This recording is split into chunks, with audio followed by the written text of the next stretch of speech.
So Cameroon, for our eighth participation in the World Cup, has strong contenders like Brazil, Serbia, and Switzerland to deal with. Those are her group opponents, that is in Group G, and I'm quite confident about this one, I must say, even though I know Brazil is going to be a tough call for the Lions, but I still feel it's still going to be in favor of Cameroon. Like I told you guys, impossible n'est pas camerounais. Cameroon is making an 8th participation, and obviously the best feat is in 1990 where they reached the quarterfinals. And I would say Cameroon has met Brazil twice, but it's important to know that we will be playing Brazil in our last group game. So we'll start with Switzerland, then we go to Serbia, and then we meet Brazil in our last group game. So we've played Brazil twice, that was in 1994 and in 2014, and on both occasions Brazil almost choked us. In 1994, we chopped 3 goals from Brazil. In 2014, we chopped 4 goals from Brazil, and they conceded just 1 goal from us, and that is thanks to Joel Matip. And one fun fact: every time we get to play against Brazil, Cameroon players always chop red card. Rigobert Song took a red card in 1994, and we were also issued a red card in 2014. So we are out to chop red cards when it comes to Brazil, but I feel this is going to be a different case. It's going to be a very different case because in the last games we've seen Cameroon play, we've seen remontada. Forget the fact that okay, they are not impressive and all of that, but I feel like they have a fighting spirit, and this team has played with some of the best stars in Brazil. So I want to believe, or I believe, not want to believe, I believe that Cameroon, it's going to have, it's going to progress to the next round. Cameroon and Brazil are going to sail through in Group G. Now let's talk about Serbia, because Serbia and Switzerland are no small teams. They are not walkover. Serbia finished top of Group A in the UEFA, edging Portugal by 3 points. They finished 4th place in 1930 and in 1962, but haven't gone past the group stage since 1998. It's true, Cameroon has not been able to win a game in the World Cup for the past 2 decades now, but you can look at Serbia's records. 1998, since 1998 they haven't gone past the group stage, and that should tell you that these guys, Cameroon and Serbia, are almost, or even they are on the same spot, and it's just the best team that will win. And I'm thinking, I trust it's going to be Cameroon. And let's talk about Switzerland. Switzerland won France in 2021 in the Euro Cup. We all know that it was a shocking thing. Nobody expected Switzerland to kick out World Cup defending champions out of the game, but hey, it's football and anything can happen. So they are known for comebacks. That's one thing we need to know. Cameroon has a strong power that it's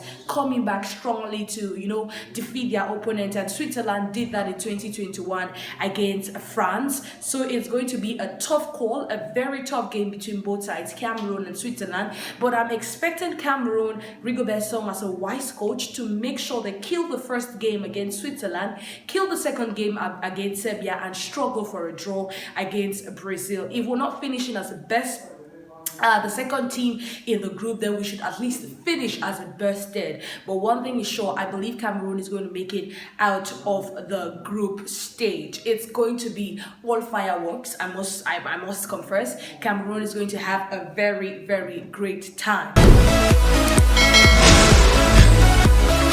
To other African countries, let's talk about Senegal. I say Senegal's juju is strong. Senegal knows what they are doing. Like, Senegal is God's favorite when it comes to football in Africa. So Senegal, by the way, if Senegal does not make it out of this group that they are lost in, then I must tell you, something is wrong somewhere. Somebody has bewitched Mani and Aliou Cissé, because Senegal is lost in Group A, and if you get the teams that are lost in Group A, you will tell me, you will sit and tell me that Senegal has all the chance to qualify.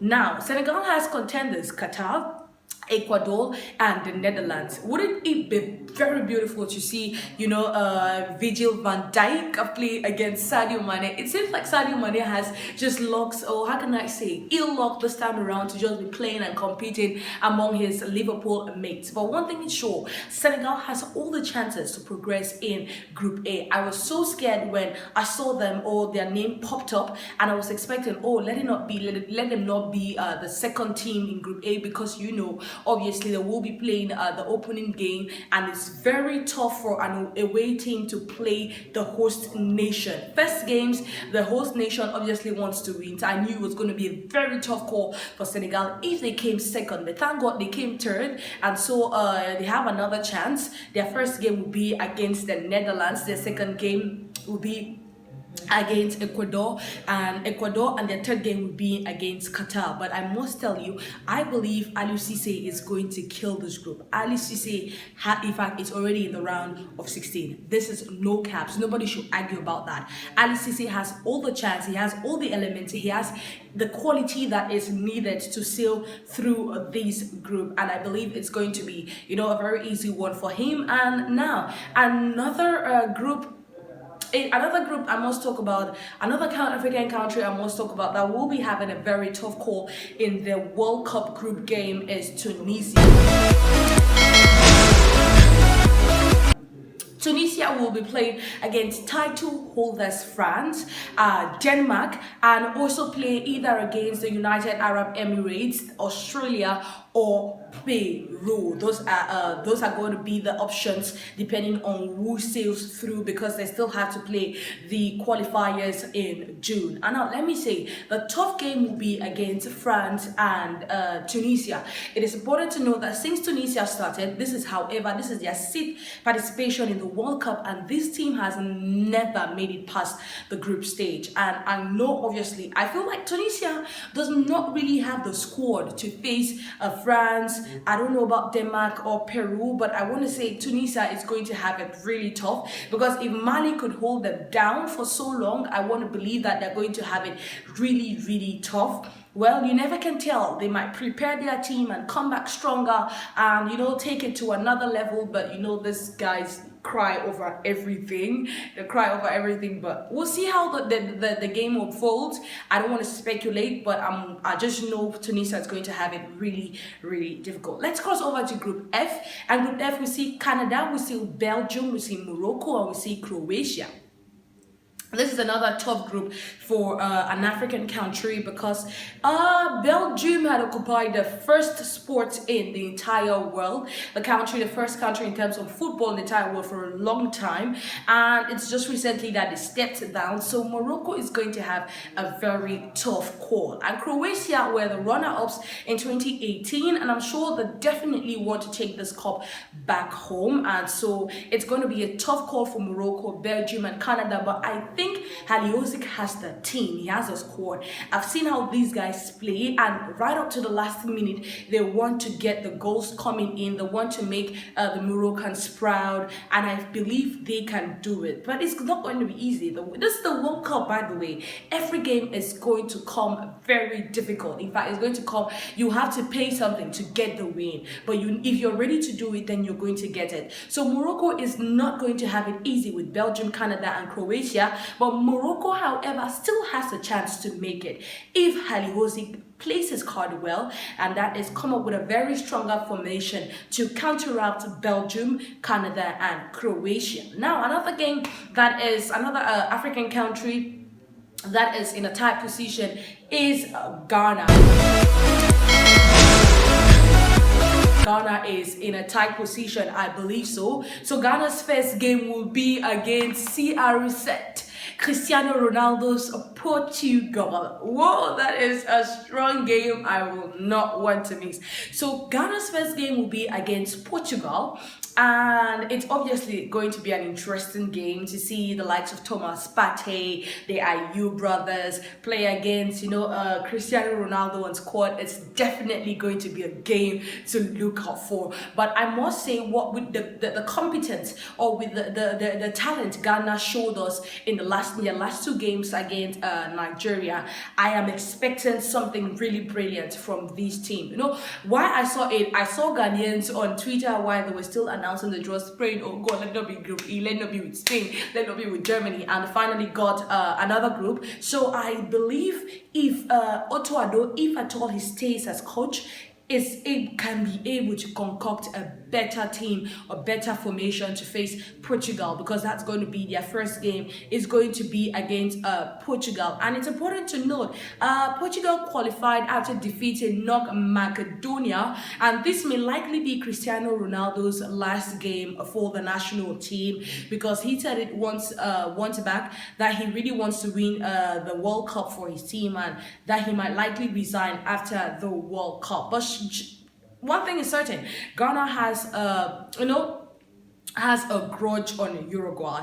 We can remember in 2010 where Suarez pushed out a goal with his hands, and it was Ghana was awarded a penalty. That was a clean goal, goal, and Suarez did not send out that goal out. Then Ghana would have surpassed the quarterfinals and even reached the semi-finals. But because Suarez pushed out the goal with his hand, Ghana was awarded a penalty, which their team captain back then, Asamoah Gyan, was not able to convert to a goal, and Ghana was kicked out in the quarterfinals. But without grudge, without anger, that would have made it in South Africa, would have been the first African country to win the semis and all of that. I'm sure Ghana is coming back strong this time around, and they're going to have it really tough with Uruguay. They're obviously going to give in their all against Uruguay, and I'm certain Ghana has a better chance. Now, in front of South Korea, that is Son Heung-min's team. Whoa, this is going to be an interesting fixture. South Korea, however, South Korea, I think Ghana has chances in front of South Korea.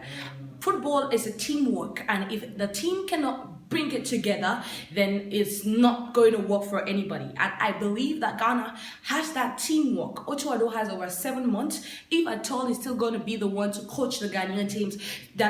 So I think he has about 7 months, and we've seen so many Ghanaian players, excel in the different championships all across Europe. And I believe they're going to call key players this time around, players that are ready to give it all when it comes to defending the colors of the nation. So I'm expecting to see that in the World Cup, and I believe that Ghana, in fact, I believe that African countries are placed in right groups, and they will definitely make it past the group stage. That is my belief. Remember, in 2018, we all were kicked out in the group stage, and I felt so heartbroken, especially for Senegal, who was sent out due to fairness, is goal difference and all of that. So I feel bad, but this time around, I must say, Cameroon in Group G is going to make it past Switzerland, Serbia, and play a draw against Brazil. Ghana is going to have a draw with Portugal, and they're going to beat Uruguay. That is so certain. Beat Uruguay and have a draw with South Korea. Why for Qatar? Obviously, Senegal is going to top Group A, beat Qatar, beat Ecuador, then play a draw game with Netherlands, if not beat them. Why in Group D? Tunisia is going to have a really hard time, but they will qualify as the best third team. And in Group F, Morocco would surely be the second team. Those are my predictions right now, but things can really change depending on how the government has been arranging and preparing for the teams. But I must say, African countries would obviously have it really good in this World Cup. All the best to these teams, and I hope to see them, break that boundary of us only reaching the quarterfinals. And why not reach the finals? And why not lift the trophy? Because we have the talent. We have the talent, and we will definitely get it. Make sure you come back here. Let's discuss more on football, everything happening in Africa, how teams are excelling. Tomorrow I will be talking about the different news. I talk about Eguavon that has deposited, has stepped down as coach of Nigeria. I talk of Magasuba that has been relieved of his duties as head coach of Mali. I talk about Algerians that are still crying for the match against Cameroon to be replayed, why Cameroon has already been drawn in the World Cup. I will talk about Algerian delegation, removing everybody in the Algerian Football Federation. All of that will be discussed tomorrow, Saturday. So make sure you tune in. Let's talk about all of this.